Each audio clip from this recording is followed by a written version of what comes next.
With the design of this building, where we wanted to expose the structure, show the bones, show how it was put together, Thor's hammer were able to provide us with some beautiful columns and beams, and it's sort of a wonderful sort of recycling of history.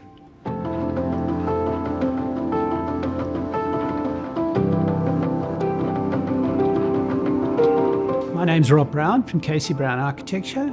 and this is the Patonga house, which is situated on the mouth of Broken Bay, and it's right on the beach on the dune. As you arrive through the front gate, past the two garages,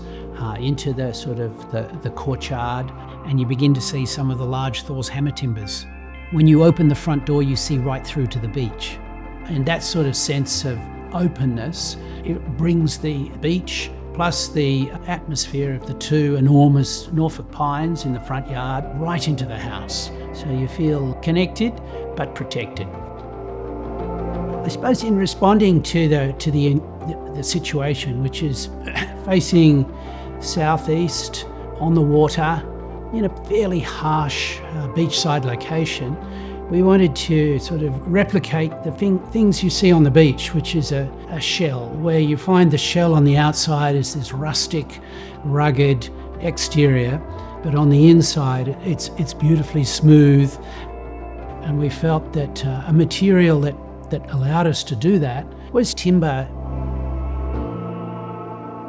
To have the whole building, both timber inside and outside, letting the outside weather to a rustic grey, but on the inside keeping it very oiled and very rich. I suppose as soon as you walk into Thor's, just the way the showroom explains to you all the different timbers, all the different sort of products that you can get, is a fantastic sort of explanation, even for an architect, to see what's available and then to go out the back and actually see all the timber in its preparation and what's involved in actually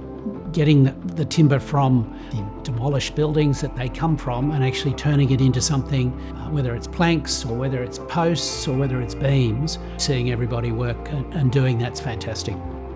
During that first tour at Thor's Hammer, they showed me a whole pile of original Burmese teak, which was from the old CSIRO laboratories that Thor's were fortunate to be able to get hold of it. So we've got an amazing sort of dining room table and kitchen island made by Thor's, designed by us in conjunction with them, out of the most beautiful teak as a sort of a feature piece in the house. When the architect wants everything structurally inside to be made of timber, and you want an open plan living, dining, kitchen, it requires some very large timbers. Not often can you get timbers at that sort of length, but fortunately 100 years ago they were doing warehouses and they were doing wharves and they were using large timbers, and Thor's were able to source for us an 11-metre long beam, 300 wide by 400 deep, which is the principal support of the upper floor of this building. I think we were very fortunate at the time we were building that David from Thor's mentioned that he had some very big timbers coming from an old bridge on the northern rivers of New South Wales in Grafton that was being dismantled and was available. And these timbers are the timbers that we find in this house.